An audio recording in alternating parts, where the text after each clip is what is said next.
कि जब ये भक्त जन आते हैं, शादी होती है, फिर खुशी होती है, कोई ठिकाना नहीं रहता, और जब ये चले जाते हैं मैं एकांत में बैठकर फिर रोता हूँ। क्यों रोता हूँ? ये भगवान कहीं इनको कोई वहां काल के दूत डगमग ना कर दें और इन पुण्य आत्माओं को बर्बाद ना कर दें। जब ये ज्यों के त्यों वापस आ जाते हैं तो मुझे बड़ी खुशी होती है कि काल के कीड़े से बचे हुए हैं। साध मिले साड़ी सादी होंदी विछड़ दिया दिलगीरी वे, अख दे नानक सुनो जहाना मुश्किल हाल फकीरी वे।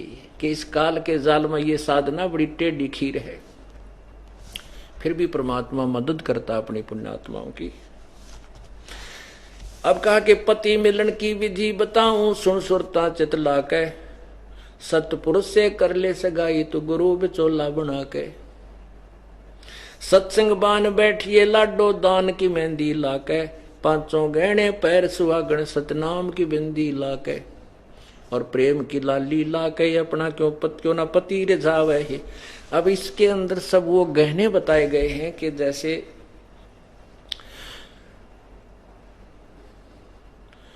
उस पूर्ण परमात्मा से, अविनाशी भगवान से अपना नाता जोड़, और तेरी सगाई करवाने वाला मीडियोकर बिचौला गुरु है। आत्मा से परमात्मा का संयोग, परमात्मा से आत्मा का संबंध कराने वाला गुरु जी होते हैं, और उस सतगुरु से बिचौला बना के आप उसकी परमात्मा से सगाई करा ले। और जैसे बान बैठा करें, इधर रोहतक जिले में विशेषकर, वैसे तो तकरीबन सभी जगह था, वहां कैसे बैठा करते, 7 दिन उस लड़के या लड़की ने अंदर रखा करते, बाहर भी नहीं जान देते थे, उड़ा नवाते हैं, और फिर उसका मटना मसलते, उसने गोरा का, क्योंकि साबुन सुबुन तो थे को ना पुराने समय में, ये देसी औषधियाँ हल्दी हल्दी बना के उसको सारा शरीर पर लिपे रखते, तेल चाल लानते, ताकि 5-7 दिन इनको बंद रखो कमरे में, ये थोड़ा गोरे चमके, क्यों धंधा करके काला सावला रंग हो जाता था। तो यहाँ कहते हैं इस अपने रूप को निखारने के लिए, उसके लिए क्या करे कि सत्संग बान बैठिए लाडो दान की मेहंदी ला गए। इस सत्संग रूपी, सत्संग सुनने से आपका वो तेल सा चढ़ेगा, अर्थात आपका रूप निखरेगा, रोजाना नई नई उमंग होंगी, परमात्मा के ज्ञान से आपके अंतःकरण में अंधेरा हटेगा और चांदना सा आपका निखार आत्मा में आता जाएगा। और हाथों पर ये लाल पीले हाथ करने से कोई लाभ नहीं होगा, मेहंदी लगाने से, दान रूपी मेहंदी, अर्थात दान करे हाथों से, ये तेरी वास्तविक मेहंदी है। शील संतोष विवेक अक्षमा, ये 500 गहने पैर सुहागण, फिर सतनाम की बिंदी लाके है। अब बहन बेटियां बिंदी लगाती हैं कि सुंदर लगती हैं, तो परमात्मा कहते हैं अगर सतनाम की बिंदी तेरे पास है तो परमात्मा ने अच्छी लगेगी, नहीं तो यूजलेस काल के जाल में रह जाएगी। और प्रेम की लाली ला के अपना क्यों ना पति रिझावे है। अब क्या बताया है कि जैसे सूरज के आगे बदरा ऐसे कर्म छयारे, प्रेम की पवन करे चितमंजन झलके तेज नयारे। आत्मा और परमात्मा के बीच में ऐसे कर्म रूपी बादल छाए हैं, जैसे सूर्य के बीच में बादल आ जाते हैं तो वो प्रकाश दिखाई नहीं देता, वो सूर्य दिखाई नहीं देता। उसको हटाने की क्या तरीका है कि तेज हवा चलती है, बादलों को साफ कर देती है, और फिर सूर्य ज्यों का त्यों चमकता हुआ दृष्टिगोचर होता है। ऐसे हमारी आत्मा और परमात्मा के बीच में बादल, कर्मों के, पाप कर्मों के बादल छा गए हैं। वो कैसे हटेंगे? जैसे सूरज के आगे बदरा ऐसे कर्म छयारे, प्रेम की पवन करे चितमंजन झलके तेज नयारे। अब परमात्मा प्रेम से मिलेगा। जब आपका इतना प्रेम उसमें हो जाएगा कि आप को कोई दूसरी वस्तु नजर नहीं आएगी। जैसे हम काल से प्रेम करके और अपने सर्व सुखदायी भगवान को भी त्याग दिया, हम डटे नहीं डटे, इतनी प्रबल चाह बन गई उसकी, इतनी ही प्रबल इच्छा आपकी उस परमात्मा में प्यार बनेगा, तब वो आप वहां जा सको। फिर यहाँ नहीं पीछे मुड़कर देख सकता। जिसका प्रेम जिससे हो जाता है वो सब संपत्ति सब घर त्याग करके उसके साथ हो लेता है। तो ऐसे ही हमारा प्रेम उस परमात्मा में जब बनेगा तभी हम वहां चलेंगे।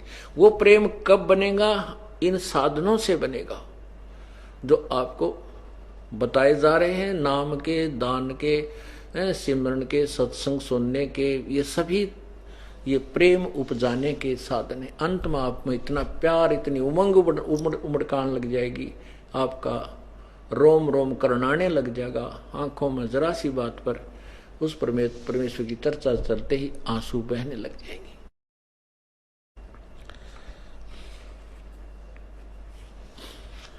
तो क्या बताते हैं कि तब परमात्मा को कि इस जो आप लिपस्टिक लगाते हो ये तो नकली काम है, वास्तविक लिपस्टिक वो लगाओ उस प्यार वाली परमात्मा के प्रति आपका प्रेम उत्पन्न हो, तब भगवान ने तुम प्यारी लगेगी। आत्मा को समझाया जा रहा है।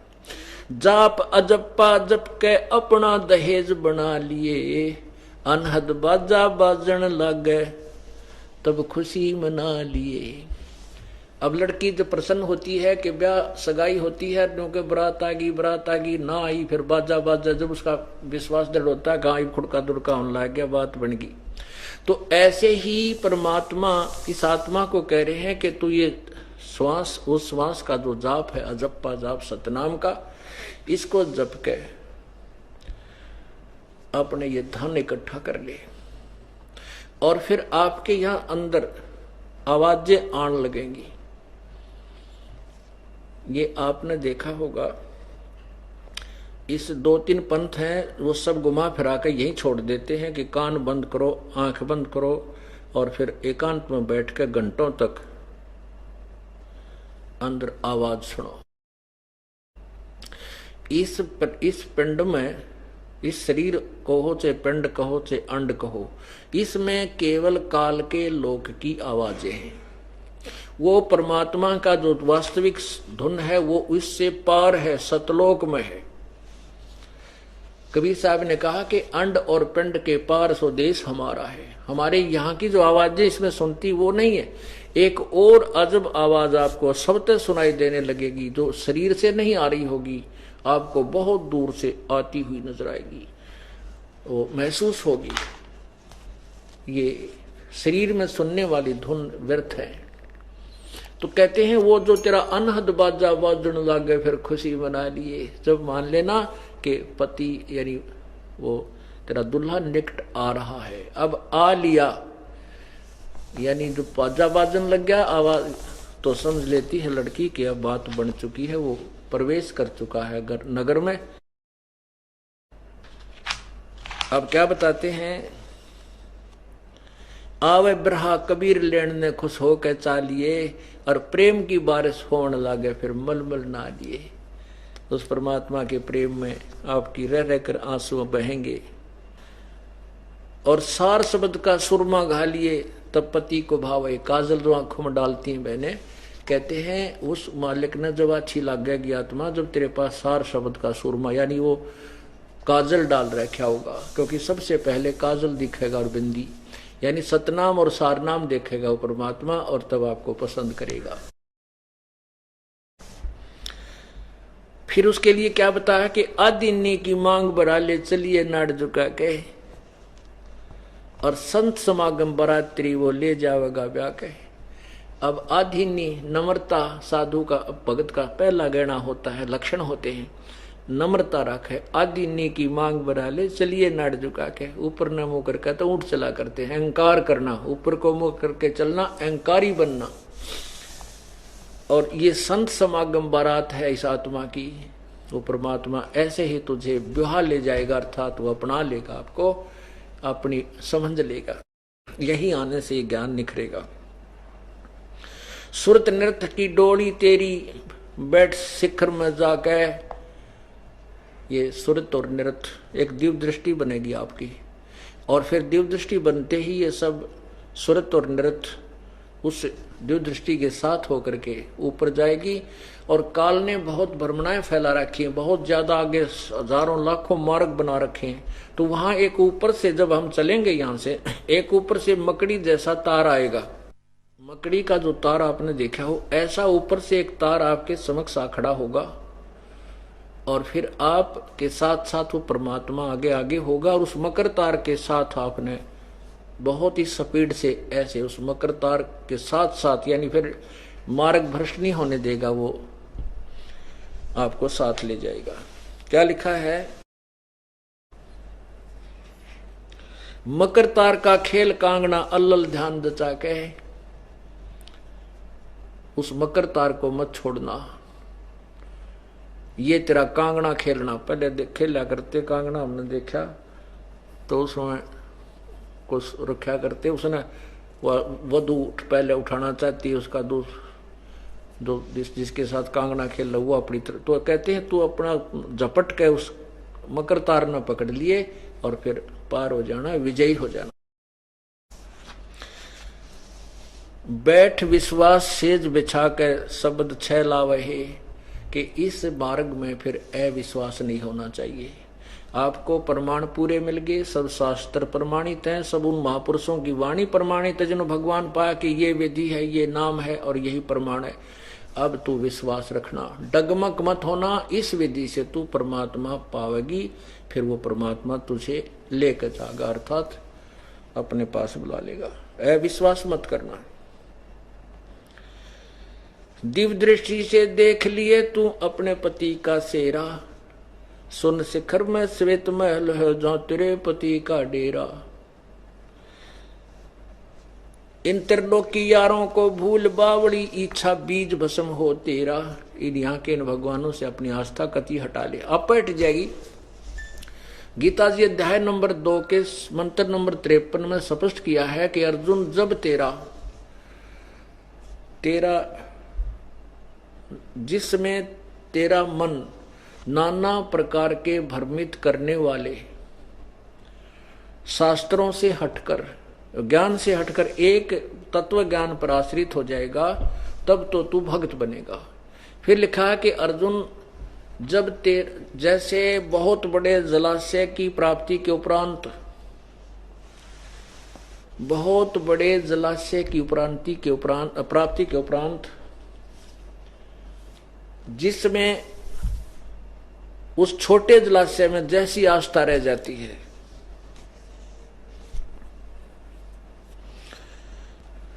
ऐसे ही जिस समय तुझे पूर्ण परमात्मा का ज्ञान समझ में आ जाएगा, तो उस समय जब तुझे पूर्ण परमात्मा की महिमा का परिचय हो जाएगा, तत्व ज्ञान के आधार से जब तुझे ये ज्ञान हो जाएगा, तो उस समय पूर्ण परमात्मा की प्राप्ति यानी गुणों से परिचित हो जाने के बाद जो अन्य भगवान है, जो ब्रह्मा विष्णु महेश ब्रह्म पर ब्रह्म मैत्री, जो आस्था रह जाएगी उतनी ही आस्था रह जाएगी। जैसे एक छोटा सा तालाब है और पहले तालाबों पर ही जीवन निर्वाह होता था, उसी में तब पिया करते, उसी में पशुओं को पिलाते थे, उसी से सिंचाई थोड़ी बहुत कर लेते थे। और वो तालाब यदि एक वर्ष वर्षा ना हो तो वो सूख जाता था, तो उस पे आश्रित सभी प्राणी पीड़ा से पीड़ित होते थे, तंग पाते थे। वो सफिशिएंट नहीं था, फिर भी बुरा नहीं था। और फिर ऐसी बहुत बड़ा सरोवर झील मिल जा, लेक, जिसमें 10 वर्ष वर्षा ना हो तो भी पानी समाप्त ना हो, जल समाप्त ना हो, तो वो मिल जाए उस व्यक्ति, उन व्यक्तियों को जो एक छोटे से तलैया के ऊपर आश्रित हैं, तो फिर उनकी आस्था वो अपने ताम जाम ने सारे न उठा के उसके किनारे जा बस्या करते, वहां छोड़ देते थे।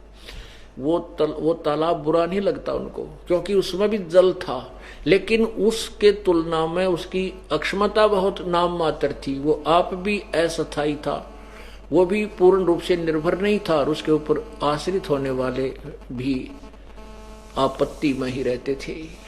तो अब ब्रह्मा विष्णु महेश तो काम चलाऊ सरकार थी, ब्रह्म पर ब्रह्म, हमारा पूर्ण मोक्ष नहीं हो सकता था। अब हमें पूर्ण परमात्मा मिल गया, उसके गुणों से परिचित हो गए, तो फिर हमें ये ब्रह्मा विष्णु महेश ब्रह्म पर ब्रह्म बुरे नहीं लगते, लेकिन इनकी अक्षमता का पता लग गया। तो यहां क्या बताया है, दिव्य दृष्टि से देख लिए तू अपने पति का सेरा, और इन त्रिलोक की यारों को भूल बावड़ी, इच्छा बीज भस्म हो तेरा। इन तीन लोक के भगवानों अन्य देवताओं से आस्था त्याग दे, फिर तुम्हारा इच्छा भस्म, यानी इनमें आस्था ही नहीं रहेगी, तेरा जन्म कैसे होगा हमारा। जहां आशा ता बासा हुई। और इस तत्व ज्ञान से ये बिल्कुल साफ हो जाएगा, यहां आपकी आस्था किसी वस्तु में नहीं रह सकती जब आपको तत्व ज्ञान हो जाएगा। और फिर सिमरन, इतना अद्भुत सिमरन है कि एक श्वास का सिमरन कर लिया तो भी कितना कीमती है। और दिन में परमात्मा को पता है ये आत्मा कितना भजन कर सकती है। काल ने ऐसा जकड़ रखा है इसको, 24 घंटे इंजेक्शन ला देता है, 1 2 4 इंजेक्शन रोजाना लगा देता है। किसी को कोई बीमार, कोई किसी कारण से परेशान है, कोई किसी कारण से, कोई किसी कारण से, तो वो सोचता है कि देखूंगा कैसे वजन करवाएगा ये परमात्मा जब आओगा, इनसे देखता हूं कैसे वजन कराएगा, इनको ऐसा पीड़ित कर दूंगा भगवान की तरफ रुचि नहीं बनेगी। और परमात्मा कहता मेरे पास वो जड़ी है कि इनसे वजन भी करवाऊंगा, और इनके जो इंजेक्शन तू लाओगा उसका जो है एंटी रिएक्शन इंजेक्शन मेरे पास है, वो तेरे इंजेक्शन खत्म कर दूंगा। तेरी जो एक्शन है तेरी दवाई का वो नहीं होगा। अर्थात ये दुखी करता है परमात्मा, आपको सुखी कर देगा, आपके वो दुख निवारण कर देगा। और फिर हमारे को परमात्मा इतना सुखी नहीं करेगा जितना तुम सोच रहे हो। सुख का मतलब ये नहीं है कि आपको पीड़ित रखेगा, नहीं, छोटा कुछ ना कुछ थोड़ा बहुत कष्ट जो आपको देना आवश्यक समझेगा। तो आप ये ना समझना कि मुझे कोई आराम नहीं हो रहा, शरीर में कुछ ना कुछ ठूंठा हो ही रहती है, नाम भी दे रखा है, ये आवश्यक ही होगा, इसलिए परमात्मा कर रहा है। जब आप पूर्ण रूप से सुखी हो जाओगे, ये गारंटीड बात है, नाम ले लो तो कतई नहीं लोगे। तो परमात्मा कहते उस सुख के माथे सिला पड़ा जिसते नाम हृदय जा, और बलिहारी उस दुख के जो पल पल नाम रटावे। परमात्मा ऐसा सुख भी ना दिए जिससे तेरा नाम भूल पड़ जा, और बलिहारी उस दुख के जो तेरी याद बनाए रखे। तो पुण्यात्माओं, परमात्मा आपको वो सुख दे सकता है, लेकिन सुखी होते ही काल आपको उसी समय बलो लेगा, बहका लेगा, ये मन तो जो उसी समय दूर भाग जाएगा। तो इसलिए परमात्मा आपके सर्व संकटों का निवारण करेगा और आपके साथ पल पल में रहेगा। एक एक श्वास, आपका एक कदम भी परमात्मा के संरक्षण से बाहर नहीं होगा जब आप सच्चे मन से परमात्मा की शरण ग्रहण कर लोगे। और फिर अगर परमात्मा साथ ना हो तो काल जो है ना कति कंडम कर दिया हमने। इसलिए भगवान जब आप इसकी शरण में आ जाते हो तो परमात्मा आपके विशेष संग हो जाता है। उसको पता है ये काल अवश्य इसको कोई ऐसा झटका देगा जिससे इसकी दिल ना टूट जाए। यदि हम सच्चे दिल से पतिव्रता पद पर रह करके इसकी साधना करेंगे फिर ये आपको बहुत सुख देगा। कहते हैं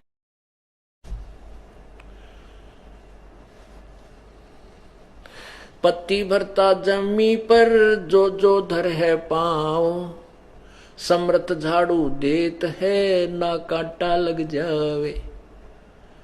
पतिव्रता यानी जब हम अपने एक परमात्मा कबीर परमेश्वर पर तन मन धन से आश्रित हो जाएंगे तब हम पतिव्रता होंगे, हम अव्यभिचारी होंगे। और फिर उस पतिव्रता पत्नी की यानी उस पतिव्रता आत्मा का परमात्मा कितना साथ देता है। उसके जीवन रूपी मार्ग में जितने भी पाप रूपी कांटे होते हैं उनको बुहारता चलता है। पतिव्रता जमी पर जो जो धर है पाँव, समर्थ झाड़ू देत है ना कांटा लग जावे। कि मेरी प्यारी आत्मा को इसके जीवन के सफर में कोई दुख ना आ जाए, वो आगे से आगे तेरे पाप रूपी कांटों को साफ करता चलता है। आपको पता भी नहीं। आप तो एक आधी दुर्घटना ऐसी हो जाती है कि नो बिल्कुल पिन पॉइंट पर आपको बचाता, फिर आप धड़धड़ी सी बुंदा, ओह आज भगवान की शरण में ना होता तो नाश हो गया था। और उससे पहले आपको पता भी नहीं कितनी रक्षा आपकी कर दी उस परम पिता ने। एक आधा झटका तो इसलिए दे है तेरी आंख खुल जाए कि मैं ही तुझे तेरी रक्षा कर रहा हूं और सब कुछ मैं ही कर रहा हूं, ताकि इस भगवान में आपका और दृढ़ विश्वास बने। नहीं तो आपके ऊपर इतना भी कष्ट ना दे परमात्मा। वो आवश्यक होगा तभी देता है। ये कहते हैं राज्य क्रम ताराम की रजा दरे जो शीस, और दास गरीब दरस परस तिस बैठे जगदीश। अब हम ऑपरेशन थिएटर में आगे हैं तो हमने उसमें कोई अपनी नहीं चलानी चाहिए, वो तो डॉक्टर ही करे जो करे, बस आंख मीच कर लौट जा। डॉक्टर कभी अहित नहीं करेगा। ऐसे ही हम परमात्मा के इस ऑपरेशन थिएटर में आगे जहां जन्म मरण का रोग कटेगा, तो ईब हमने अपनी नहीं चलानी चाहिए, समर्पण कर देना चाहिए डॉक्टर कबीर परमात्मा को। बोलो सतगुरुदेव।